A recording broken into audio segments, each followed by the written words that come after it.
hablar todavía de esta situación judicial en contra de Evo Morales, esta orden de aprehensión y todo aquello. Vamos a hablar precisamente con el equipo jurídico de Evo Morales y la posición también de la misma ante esta situación que vive, por supuesto, el exmandatario. Le quiero dar la cordial bienvenida a la doctora Cecilia Urquieta, quien es parte, por supuesto, de este equipo jurídico de Evo Morales para hablar acerca de este tema. Doctora, ¿cómo le va? Bienvenida, buenos días. Buenos días, Karen, un gusto estar acá y poder, transmitir un poco de lo que están pasando los últimos días. Evidentemente ha sido presentada dar la noticia acerca de una orden de aprehensión en contra de Evo Morales antes de ayer específicamente por parte de la fiscal departamental de Tarija. Indicaba también que se había presentado una acción de libertad, apenas salió y fue emitida esta orden de aprehensión. Quiero enfocarme a eso en primera instancia, por favor, doctora, acerca de esta acción de libertad, porque se dio pie a la misma y la fiscal indica lo siguiente, que fue presentada por una tercera persona, es decir, no por el equipo jurídico de Evo Morales. ¿Qué podemos decir al respecto? Así es, justamente después de la gran marcha para salvar Bolivia, que tuvo tanta fuerza, tanta contundencia y marcó todo ese apoyo que se tiene al movimiento del socialismo y Evo Morales, el gobierno nacional ha iniciado una serie de eventos de persecución política, agresiones a los militantes y a los dirigentes, especialmente del Pacto de Unidad y al expresidente Evo Morales. Es así que en los últimos días después de la marcha se le han iniciado 5 procesos judiciales al expresidente, 5 procesos, uno en la Ciudad del Alto, otro en la Ciudad de La Paz, otro por calumnias por el ex procurador, ahora ministro de Justicia, otro en Trinidad, y este es el 5º proceso que se le ha instaurado en la ciudad de Tarija. Entonces había toda una revertida en contra de él en estos días, ¿no? Justo después de que se ha demostrado que el gobierno está realmente en una crisis profunda, nos ha llevado al país a una crisis profunda. Y como tú bien decías, han iniciado de oficio este proceso en la ciudad de Tarija, la fiscal Sandra Gutiérrez, y en tiempo récord, en 2 horas, porque ha iniciado estas investigaciones el 26 de septiembre, y a mediodía, ha iniciado a las 12 del mediodía y a las 2 de la tarde, como ningún otro proceso en la vida en Bolivia, porque realmente son muy, muy lentos los procesos. Ojalá fueran así, hubiera esa celeridad en los procesos contra las mujeres, contra la violencia, etcétera. Pero en 2 horas ha sacado la acción penal, el informe de inteligencia de la policía boliviana, la imputación y esta orden de aprehensión. Ahora, esta orden de aprehensión tenía muchas irregularidades, tenía muchos vicios, ¿no? Como usted sabe, y todo el mundo sabe, cualquier proceso penal que se lleva adelante, cualquier proceso de cualquier índole, tiene que ser puesto en conocimiento de la autoridad judicial. Eso se llama el control jurisdiccional. Y para eso se tiene 24 horas.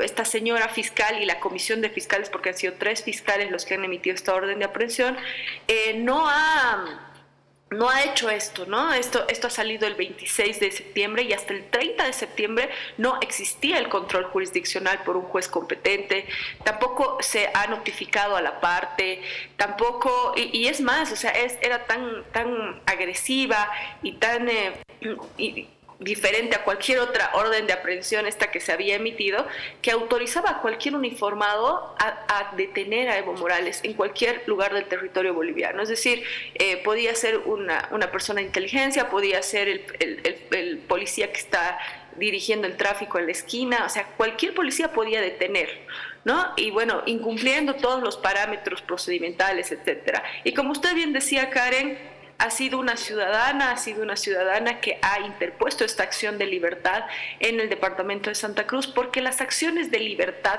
son lo que se llamaba antes el habeas corpus. Es cuando una persona está siendo ilegalmente perseguida, procesada o detenida, y cualquier persona que conozca este hecho, que son vulneratorios a los derechos constitucionales, puede interponer esta acción en cualquier lugar de Bolivia. Y es por eso que se ha llevado adelante esta acción de libertad en la ciudad de Santa Cruz, y bueno, ha salido procedente porque hay muchas vulneraciones a los derechos, a los derechos humanos, al procedimiento. Ha sido muy grotesca la forma en la que se ha llevado adelante. Ahora, nosotros lo que afirmamos es que se trata esto de una arremetida, se trata de esto de una persecución judicial que la ha iniciado justamente esta fiscal o ex fiscal ahora, la señora Sandra Gutiérrez, en coordinación con el gobierno nacional. ¿Por qué decimos eso, Karen? Porque a partir de que se ha emitido esa orden de aprehensión, han empezado a haber movimientos de policías, de grupos de élite de la policía boliviana en el trópico, movimientos militares en Villa Tunari, incluso un Super Puma, uno de estos helicópteros que son destinados para el uso del narcotráfico, pero esta vez sin ninguna aclaración, ha llegado al trópico de Cochabamba. Y bueno, esto persiste. Más allá de que hay ayer, y eso denunciábamos el día de ayer en la noche con el equipo jurídico, que anoche incluso ya cuando se ha dejado sin efecto esta orden de aprehensión, todavía siguen habiendo movimientos policiales y movimientos militares en el trópico, y todavía existe una persecución y un acoso al expresidente, ¿no? Y eso también queríamos denunciarlo. Bien, doctora. Menciona precisamente esta persecución política y acoso al exmandatario Evo Morales. En la jornada pasada salió a la luz, evidentemente, parte de la investigación que se ha estado realizando por estos delitos que es acusado Evo Morales. Trata y tráfico, asimismo, estupro. Pero parte de esta investigación indica que, bueno, la menor de 15 años fue entregada por los padres. Obviamente reservamos el nombre de la familia, pero también ha sido presentado un certificado de nacido vivo donde Morales firma y, bueno, reconoce a este hijo que obviamente tuvo con esta menor, a lo que dice la investigación. ¿Qué podemos decir ante ello? ¿Mantenemos esa posición de persecución política y acoso ante Evo Morales? Sí, nos mantenemos firmes en nuestra posición que esto se trata de una persecución jurídica, porque nosotros desconocemos ese certificado de nacimiento en primera instancia. Nosotros presumimos que es una de los más documentos que el Ministerio de Gobierno ha falsificado, ¿no? Sabemos que son expertos, el equipo de comunicación del Ministerio de Gobierno son expertos en falsificar documentación, en falsificar cualquier tipo de información, en crear noticias falsas. Entonces, esto no tengo ninguna duda de que se trata de lo mismo, y aclarar también a la opinión pública. Ayer lo decía el doctor Chávez, en el tema de estupro, Karen, es un delito muy grave, es un delito muy delicado para la sociedad, y lamentamos mucho que se esté utilizando este tipo de acciones, de delitos para incriminar y para usarlos en temas políticos. Pero en el tema del estupro, Karen, sí o sí es un requisito que establece el Código Penal, que tiene que participar la víctima, es decir, la víctima tiene que hacer la denuncia. Es un delito de acción pública a instancia de parte, así se llama. Entonces sí o sí tiene que participar la víctima, y en este caso no ha pasado eso, ¿no? La víctima no ha denunciado, sus familiares no han denunciado, la supuesta víctima, porque desconocemos, pero no hay ninguna víctima, ¿no? Entonces, ese delito no procede, porque esto ha sido elaborado, armado, investigado por una sola persona, bueno, por tres personas que son estos tres fiscales que han creado esta comisión de fiscales, pero no por la víctima, ¿no? Entiendo que por eso tal vez han puesto el tema de trata y tráfico, han cambiado el tipo penal, etcétera.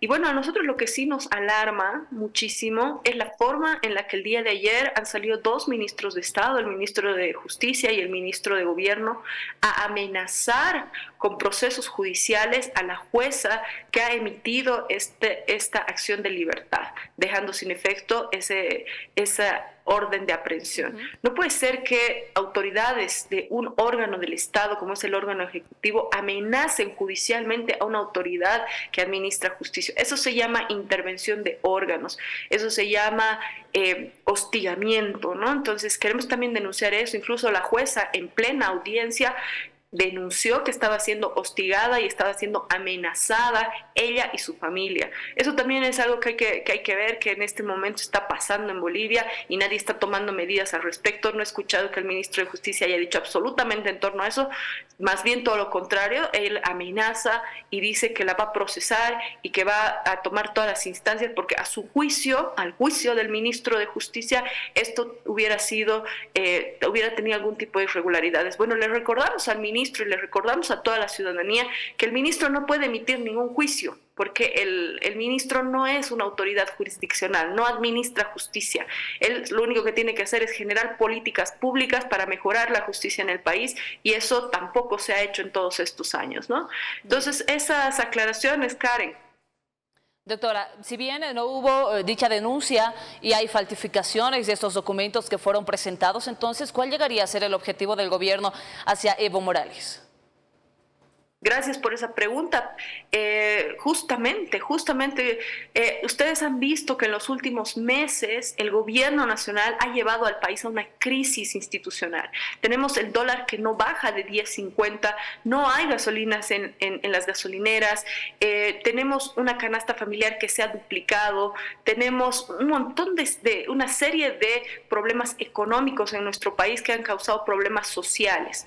En esas circunstancias, bajo esas circunstancias, es que se da una marcha para salvar la vida con un pliego petitorio que les pide que tomen acciones respecto a esta grave situación, y es el pueblo que se levanta. Son casi 2 millones de personas que han acompañado la marcha, y es eso lo que le ha enfurecido al gobierno nacional. Es eso lo que ha enfurecido al gobierno nacional, y por eso están iniciando esta persecución. Y como te decía al principio, no solamente en contra de Evo Morales, porque también tenemos a 2 ejecutivos de 2 confederaciones muy importantes, que es la CSUCB. El hermano Ponciano Santos está siendo también perseguido judicialmente. El hermano Enrique Mamani también está siendo perseguido, a pesar de que después de la marcha han habido agresiones violentas a la marcha, a marchistas pacíficos, y tenemos registrados hasta el día de hoy, lamentablemente, tenemos un fallecido que después de todas las agresiones que han hecho funcionarios públicos custodiados por la policía boliviana, han matado, han dejado sin vida a uno de nuestros marchistas que estaba en forma pacífica en inmediaciones de la Cervecería Nacional en la Avenida Montes. Entonces, eso es lo que está haciendo el gobierno nacional. Esas son las agresiones bravuconadas que está haciendo el gobierno nacional. En vez de respetar y cumplir los derechos fundamentales, está persiguiendo a nuestro líder, está persiguiendo a nuestros dirigentes y agrediendo físicamente también a nuestros dirigentes. Entonces, eso es lo que queremos dejar totalmente claro. Esto se trata de una persecución judicial violenta desde el gobierno nacional. Doctora, para poder culminar, por favor, si se está realizando, como usted menciona, esta persecución política y judicial, ¿se va a tomar tal vez algunas acciones por parte de este equipo jurídico de Evo Morales? Tal vez ir a instancias internacionales, si es que en nacionales no, tal vez se les hace el debido caso que se les debe realizar, por supuesto, tras presentar diversas acciones. Por supuesto, este tema es tan grave que ha llegado a instancias internacionales y es de conocimiento. El día de ayer, el Grupo de Puebla, que está compuesto por varias exautoridades y autoridades presidenciales de toda Latinoamérica, han salido en defensa del expresidente Evo Morales, solidarizándose con esta persecución, porque este tipo de persecuciones no es la primera vez. La derecha de toda Latinoamérica siempre ha usado este tipo de artimañas para desprestigiar a los líderes progresistas, y esto es lo que está pasando. Se han manifestado. También hay muchos grupos de organizaciones sociales y de organizaciones de derechos humanos que se han manifestado, y lo vamos a hacer también ante las instancias del sistema interamericano y del sistema mundial, si estas agresiones continúan, ¿no? Acá nosotros vamos a seguir en la defensa y nos mantenemos firmes en nuestra posición de que esto se trata de una persecución judicial. ¿Se va a tratar de desmentir estas falsificaciones en cuanto a documentos y esta falsa denuncia que menciona usted? Por supuesto, nos vamos a defender también al expresidente de estas calumnias, porque nosotros creemos que no es sano para nuestro país seguir dando vueltas en este tema. Imagínense, ellos aluden que esto ha iniciado el 2018, han pasado 6 años y todavía no se ha podido probar una sola palabra de esa denuncia.